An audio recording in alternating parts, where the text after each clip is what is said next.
Hello everyone, back with the third category of patterns, center patterns.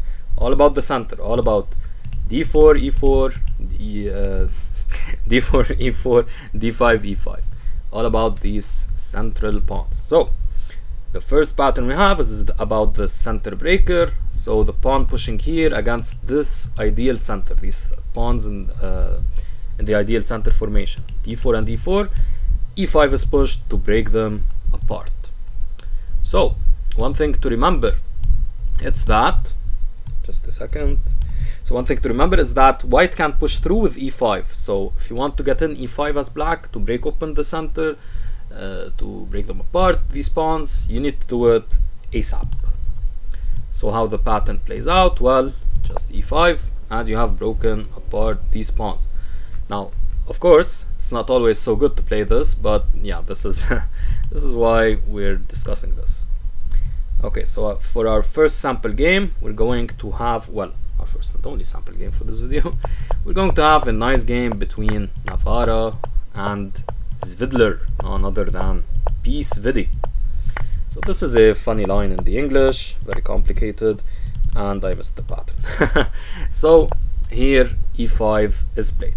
Usually e5 is of course supported by the bishop, but that's not necessarily always the case, because in many cases if you take like this, you're left with doubled pawns which are easy to pick off. Of course here, like him moving here, would just run to this, but this is quite a specific position and I'm just talking about generalities.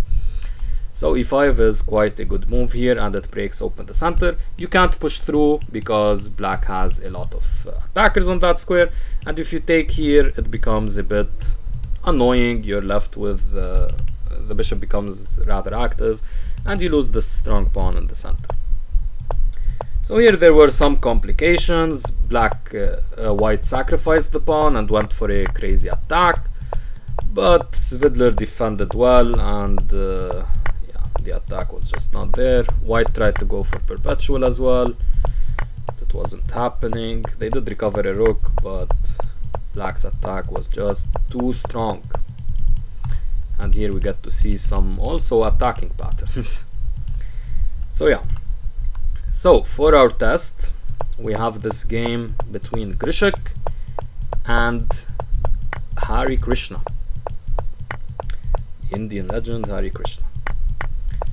So here in this position, it's your task to try to figure out whether or not e5 is a good move here, and if so, why is it so? So pause the video, try to figure that out. I'll give you a few seconds and then we'll move on with the answer. So for our answer for the full game, it turns out that yes, e5 is actually quite a good move and it's even screaming to be played, right? I mean, you have this knight protecting the square, this queen protecting the square, the rook like kind of eyeing this rook, and e5 and all of this bishop. It's screaming to be played and it's actually quite a good move. So e5 here is played and white doesn't even bother with recapturing and taking here and knight f2 stuff, so goes for bishop g5. And here eventually Hari Krishna gets a nice positional advantage. For now he's down a pawn, but Grishik's position is very dangerous as well, and now Grishik loses the pawn, and yeah. So of course not analyzing this game at all, but yeah, it was a very nicely played game by Mr. Hari Krishna. So what have we learned today all about this pattern? e5 can be a very powerful move to break open the center. Remember that it gives white with these very bad options. Basically, either you lose okay. Let's go back to basics. e4 d4, you push with e5.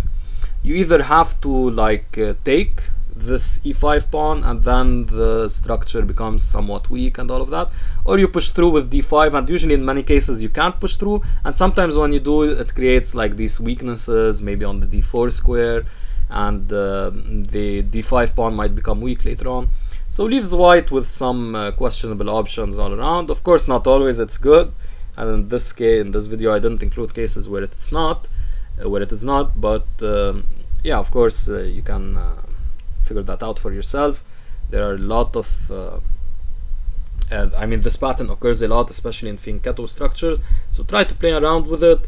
And of course, in the book, we're going to cover this pattern much more in depth. So yeah, with that, hopefully this video was useful for you guys, and yeah, take care guys, bye.